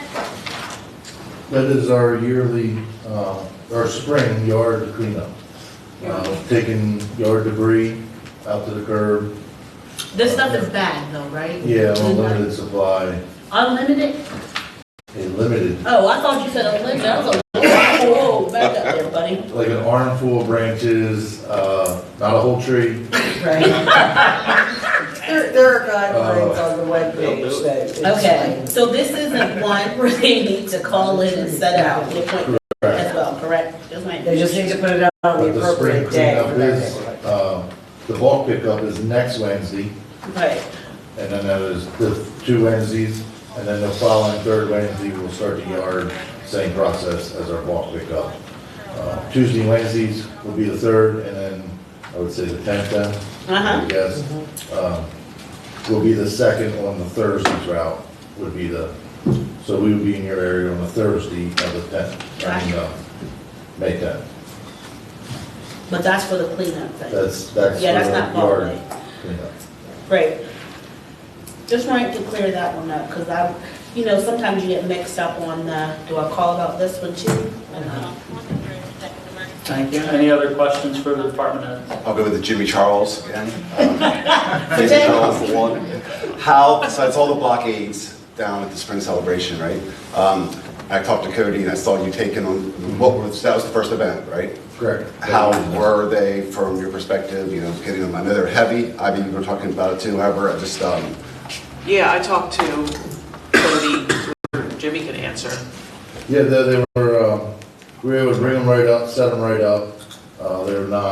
We were able to unhook them and put them in place within a few minutes. So we have some more that we could had in additional areas. We saw people take pictures of them. Yeah, lots of interest. So, People yeah. taking pictures, the labels to get the company name. yeah, I saw a kid, they put their kids on it, for like, but I think it was great. I mean, I just say, as I was up there and seeing folks, I've heard one guy say, wow, that's really hardcore.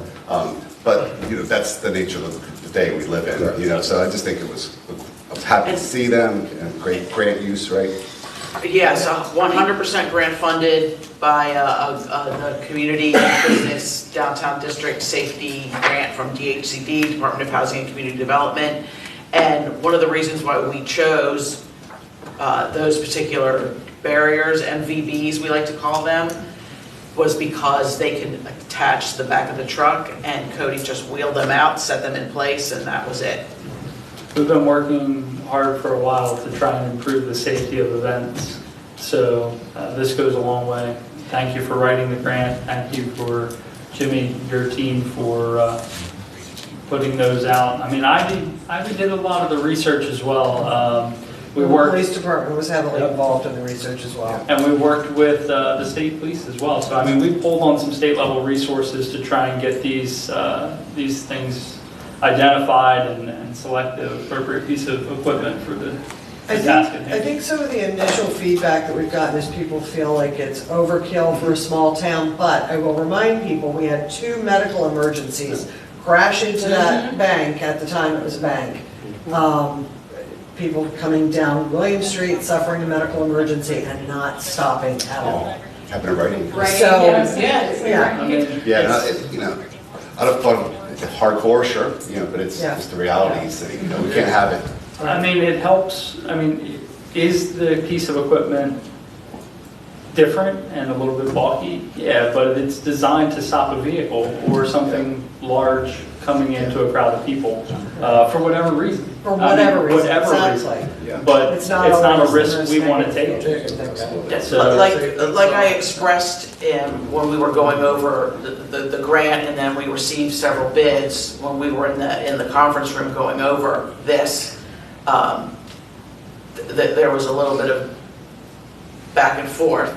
And one of the things that I said, and I'll say it here again today, is we have the luxury of being able to have grant funding to pay for this before, God forbid, anything happens. And overkill, nothing for the safety of this community or anyone would ever, to me, or I don't think anybody in this room would ever be classified as overkill. I think the word we're looking for is proactive. Everything my department does is 100% proactive. We are proactive. Instead of reactive. I got a question. I wasn't able to see it Saturday because I was at a funeral, but my question was, where did you have them? Where were they placed, those, or Jimmy Charles, whoever? They were placed just south of the Stevenson Church Road Lane, and then we had them down here at Jefferson. Right. Right out here at Right. Jefferson. The same On the footprint. back side of the walk. On Main Street. Yep. That's what I was thinking in my brain, and then my head started thinking about when our spring celebration is very populated, but our Christmas parade is 10 times as populated. So my question, when it comes to Christmas parade, ¿dónde está?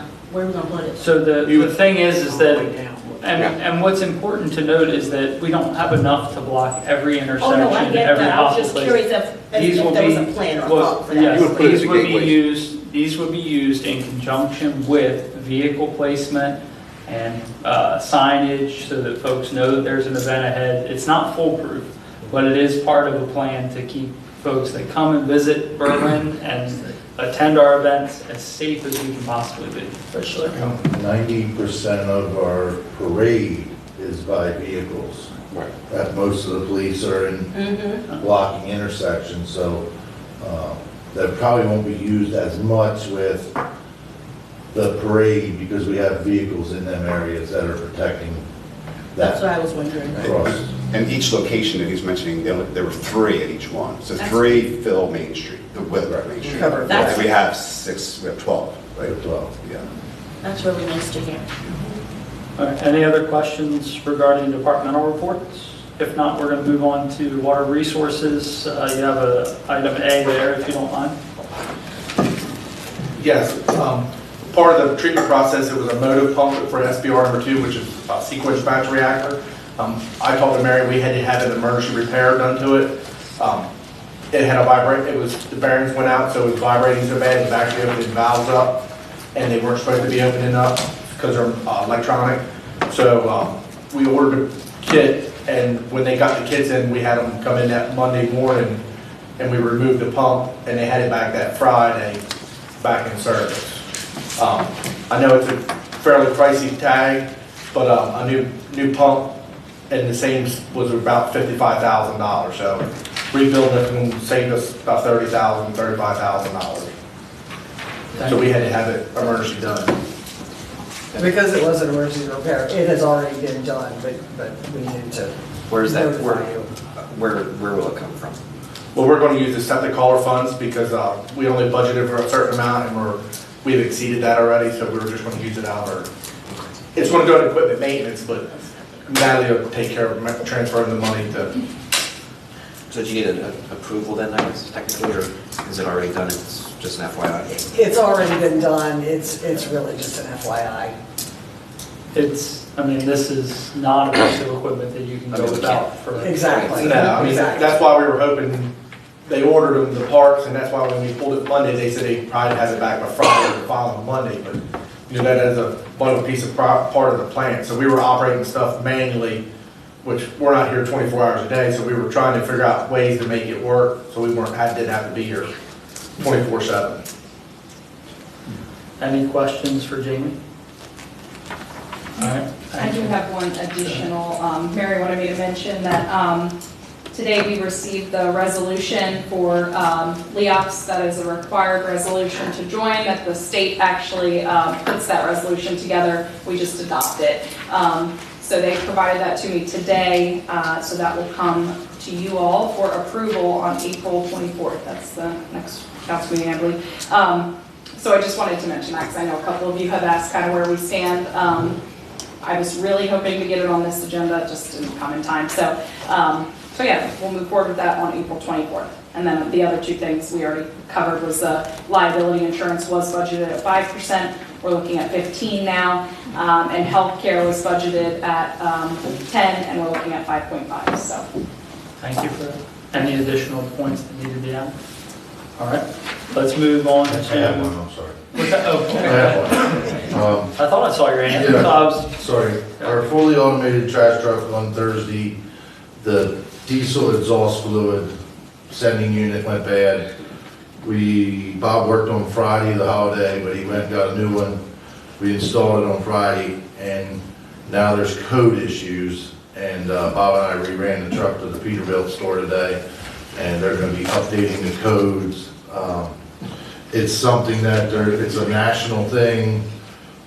All these certain trucks they're all having this issue with this exhaust fluid, and there's a thing of like about 25 other ones that it's just part of natural working of the units and stuff. Life with trash trucks. So It's called EPA. So tomorrow, we'll be doing it by hand tomorrow. But we'll get it done, the crews are already prepared, to be coming in a half hour early, getting started right away. And so we're prepared for it. Hopefully the truck will be back by tomorrow. Thank you. guys for And I'm not, I was telling Mike Wiley just a little while ago, and this is totally off the subject, but a new truck in 2026, the motor cost has risen to $92,000 more than what, so if you pay $150,000, the motor cost is going up $92,000 due to emissions. And that's part of the DEF system. Thank you. Tell me this, is $19,000 beyond Mary's authority for spending? The cap is 10. Yes. Well, this needs to be approved, even though it is after the fact. There's certainly no harm in it. Yeah. Yeah. Motion to approve. Second. All in favor? Aye. All opposed? Let the record reflect that invoice 0139771 passes unanimously. Thank you for that. All right, so let's move on to comments from the public. With that being said, I will read the disclaimer. Any person who may wish to speak on a matter at the regular session may be heard during comments from the public for a period of 5 minutes or such time as may be deemed appropriate. Anyone wishing to be heard shall state their name, street name, and subject on which they wish to speak. Is anybody in attendance this evening that would like to comment? Okay.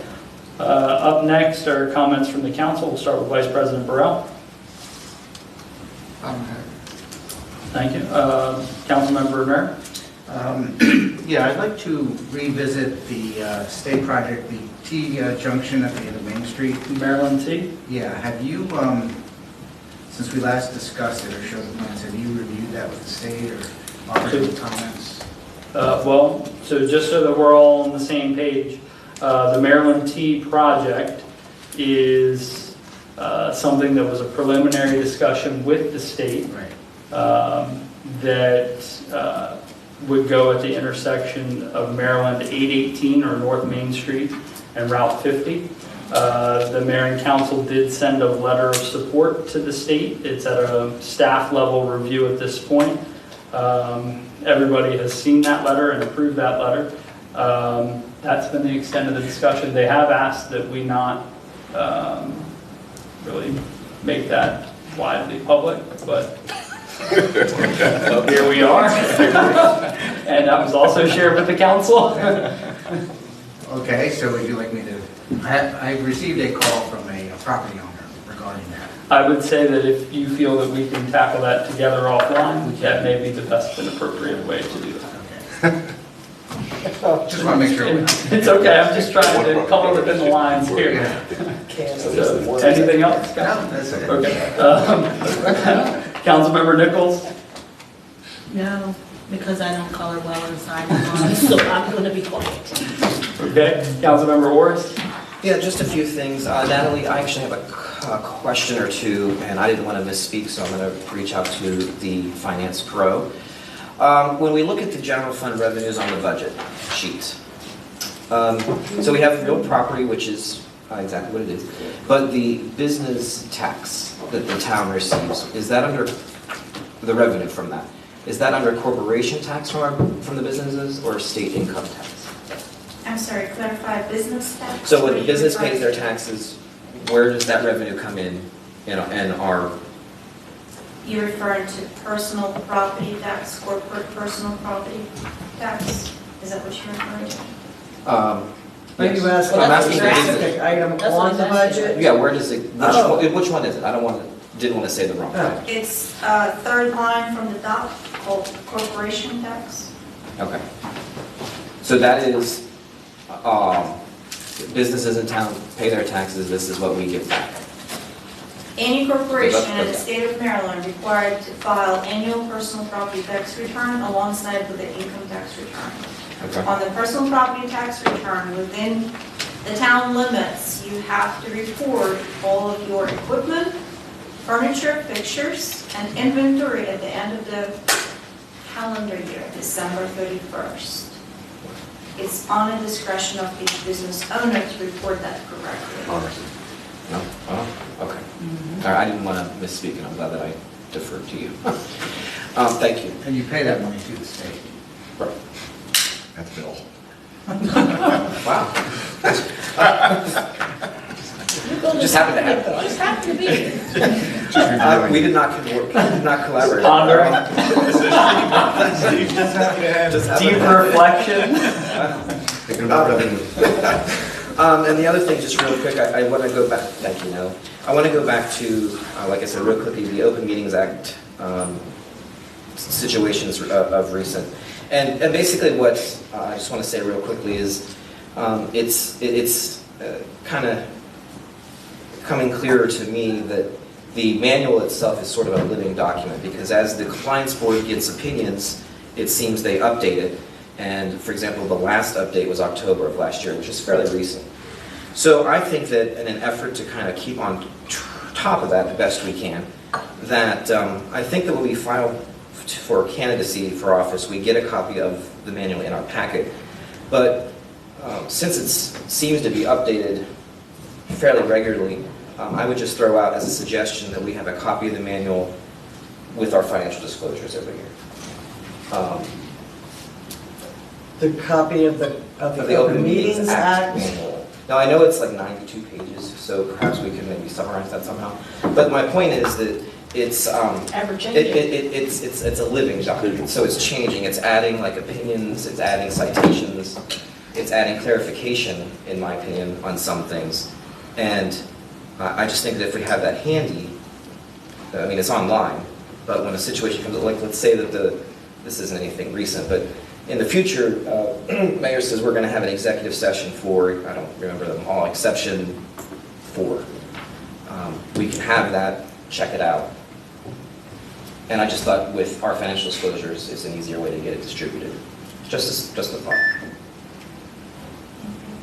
Does the town administrator not agree with that? Hold on. If it's something that you would like, but it would be better to check it online, because it is most up to date online. Is it, I mean... That's my only thinking, Right, I mean, it would because be it is perfect a that moving point, document. Okay. Does everybody have a copy of the link? Does anybody need a copy of the link? Maybe you can search it. Okay, I think Steve sent it. Oh, okay. So it should be at the top of your inbox. Well, I mean, I'm just saying, we're so involved. Thank you, Steve. We're so involved because we know we're passionate and we want to do a good job. And I think that, for me anyway, sometimes that it gets missed, and it's like, is this really applicable for what we're talking about? I see where you're going with that. I think that if we were to ourselves, or even, I'm not saying that somebody in council land is going to remind us, but if we were to quarterly, you know what I mean? Because it is ever changing. Because if we were to get it with the disclosure, say we got it in January, and something changes, say up, you know what I mean? Do we get notified if it changes? That right there would be the kicker. Like, do they come out with new Is that additional- possible? I'm just asking. They are their own entity. Okay. And they do what they do. I mean, I would Well, then we can just I would check say on this, that.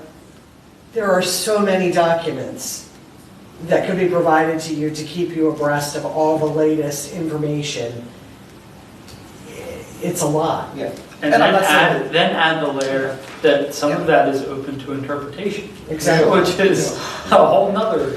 I just wish that they would, to each of the municipalities within the state, every time that something does change, that they did ding you guys, so whoever's in charge, ding, But you something really, has I been mean, updated. to Mary's point, there's so much So that much. changes. No, I hear, and I get that I wholeheartedly. mean, MML does a very good job of putting out information, particularly legislative information, but with the Board of Compliance, it's opinion-based. It's not, And I would add that maybe the best practice is to bookmark that link. And Just check then it you every have the time. most recent version, and you can consult it as Yeah. appropriate. But don't forget, And I'm fine with that too. It was just. yeah, No, I it's, like the suggestion. don't forget, the government can't be all things to all people. And then there is a responsibility that we have to take. And information these days is so available, we're all walking around with these things in our pocket called cell phones. God bless you. Or computers. We have to sometimes take the responsibility of searching out for ourselves. I really would prefer having that responsibility myself. I don't need the paper. Thank you for that. Anything else, Councilmember Morris? No, thank you. Councilmember Green? Shanika, did you have something? Yeah, sorry, I'm coming back. My only thought with that is, and I'm gonna say what Jack said, and I think that everybody out in TV land needs to know this too. With it being ever-changing, we need the Open Meetings Act, because people stop me regularly, and I know if they stop me, they stop you guys. Oh my God, what are you guys in Berlin doing? Why can't you follow? So my take on that is, knowing, folks, that this is a live document that changes often, I'm not saying that we can't be held accountable to an extent. I'm not saying that. I don't want you to feel that way, but I want you to understand that if it's ever changing that often, that there may be a time, once and again, that something may have slipped in there that just doesn't necessarily, that we didn't see, that aligned and turned and twisted to fit along with something that could be considered a complaint. So it's not always, we don't sit here and deliberately say, let's see what we can do today. That's not what we do. But do we get things wrong periodically? Yeah, we do. Especially with a live document. Well, and I think that just on that, I said it last meeting, and I'll say it again, but we all approach this, when you look at what the work we do, right? And the work that all of our department heads do, and all of our staff do. I'm not going to say everybody, but pretty much every one of us approach this with wanting to do the best possible thing for the people we serve, which are the people of Berlin. Nobody's out here trying to be nefarious. Nobody's out here trying to circumvent the law. And Big words, Mayor. What's that? I'm sorry, I said big words, Mayor. I like nefarious. I love it. But nobody's trying to do things that are not above board. Now, with that being said, there are groups that oversee the work that we do.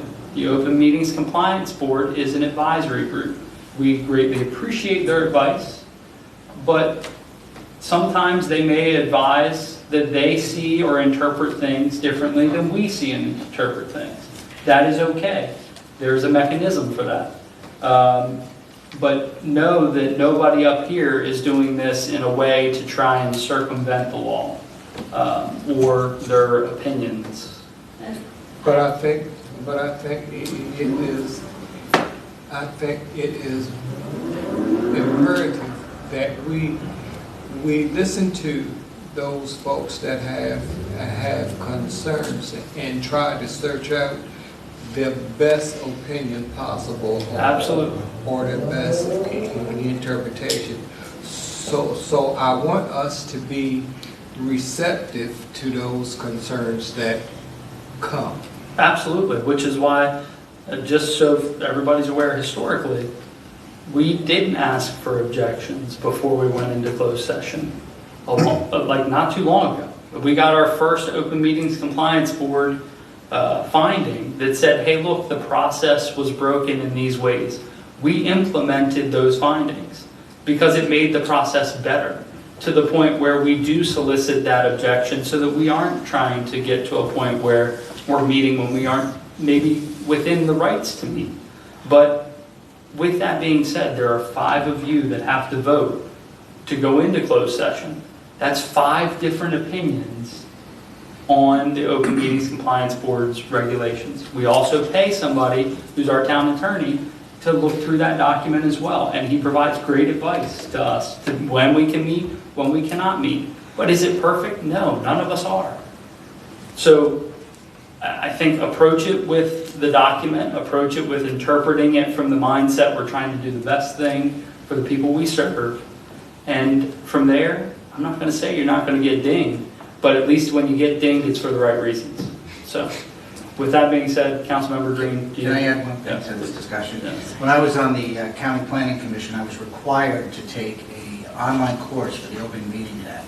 And I don't know if it was put out by the state or the Compliance Board, but it takes about 45 minutes to go through the course. It was definitely worth it. It gives you a lot of detailed information on what's acceptable, what's not. So my recommendation is maybe you can find a link to that course and the entire council could take it at their leisure.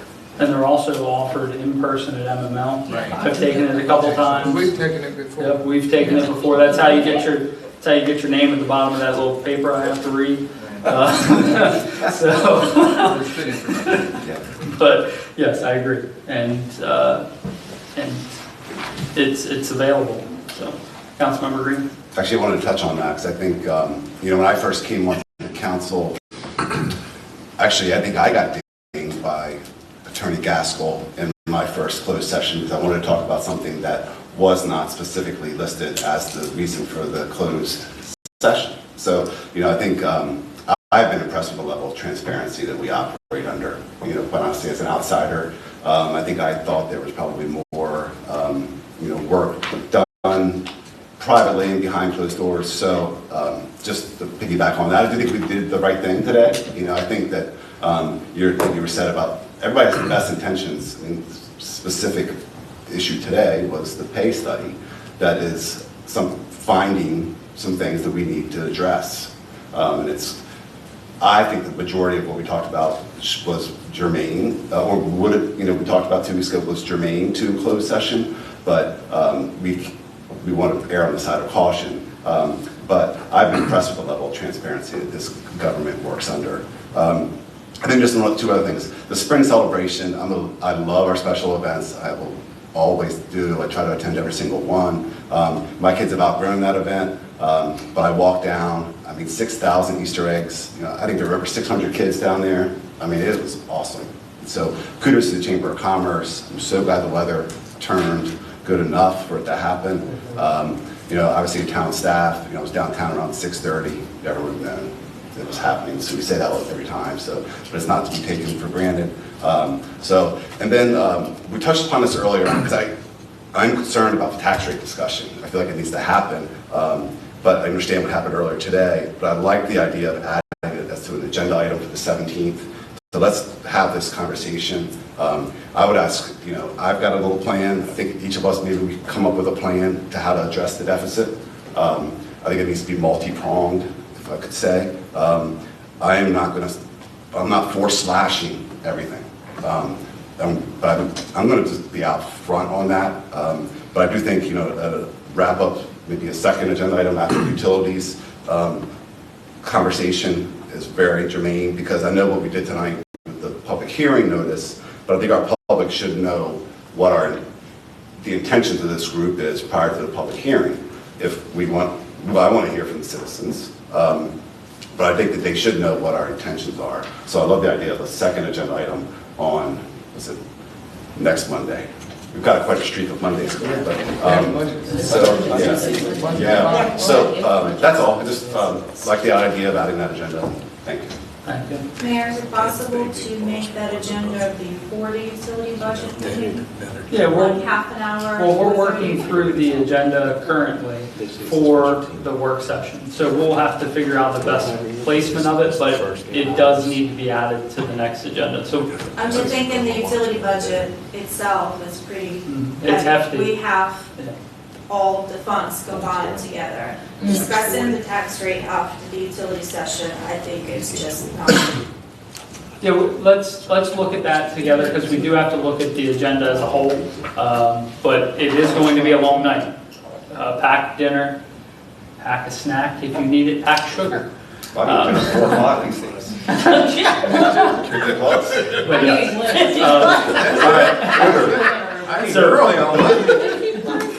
all right, up next are comments from the mayor. I do want to piggyback on the tax rate discussion that Councilmember Green just touched on. Please do look at the budget, look it over, figure out a strategy. I'd like for all of us to talk about that. But be cognizant, like Councilmember Green just said, don't slash everything, because keep in mind that deficit was, in my recollection, almost double what you see now. And it's not double with things that are, oh, this would be nice to have, or this would look good. These are things that are fundamental to the work that we do and the expectations that our citizens have. So understand that that number has been reduced by working with all of our departments. Now, with that being said, are there some ways that we can hopefully whittle that down a little bit more? Possibly. But it's not slashing everything, and it's not throwing out the hard work that we've already done. But please look at that optimistically. But I've said it from the very beginning, this year we're facing a lot of price increases across the board, just with the way that we do business on a regular basis. No different than anybody's feeling at home or within the work that you do every day.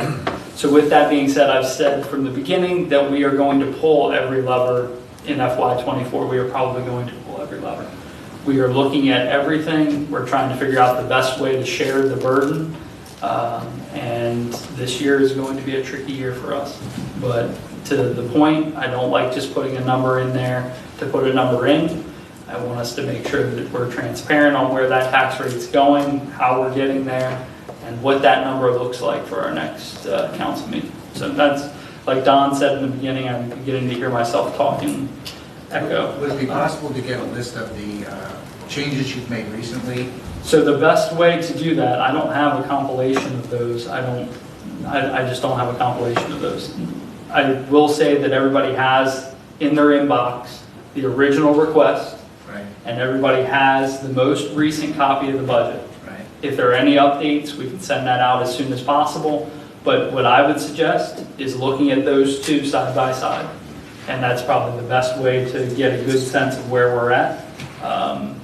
But it is changing. Most of the changes from the initial draft were more numbers that are beyond anyone's control, just updated information that we Updated received. costs. Right, not But the work not based position on is- decisions that have been made. Okay, that's. Yeah. There were, to Councilmember Green's point, there were some positions, there were some spots where some numbers were overlooked.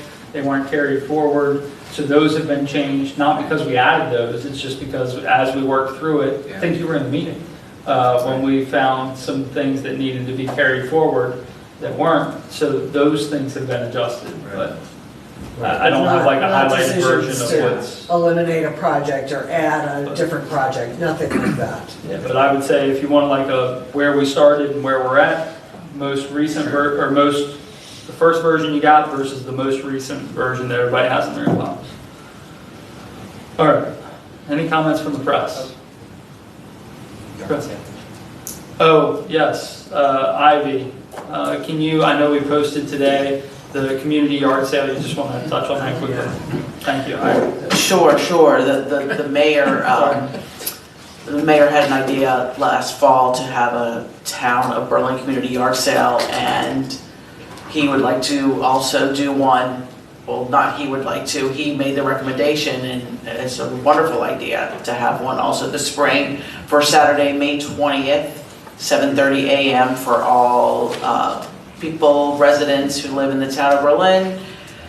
We are going to use the same system we did last year, using D3, where people can go into the form, they can type in their address, if they would like their address to be included, and then list their items, and then we will compile the list.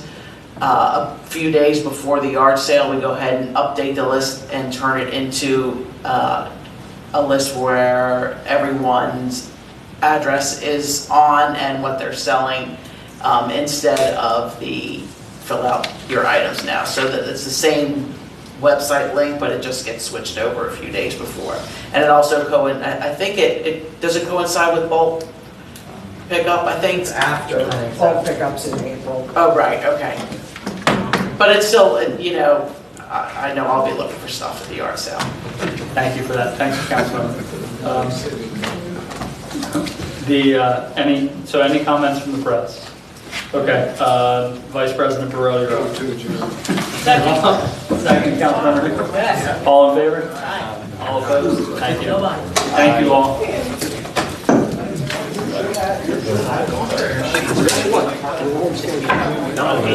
Wow.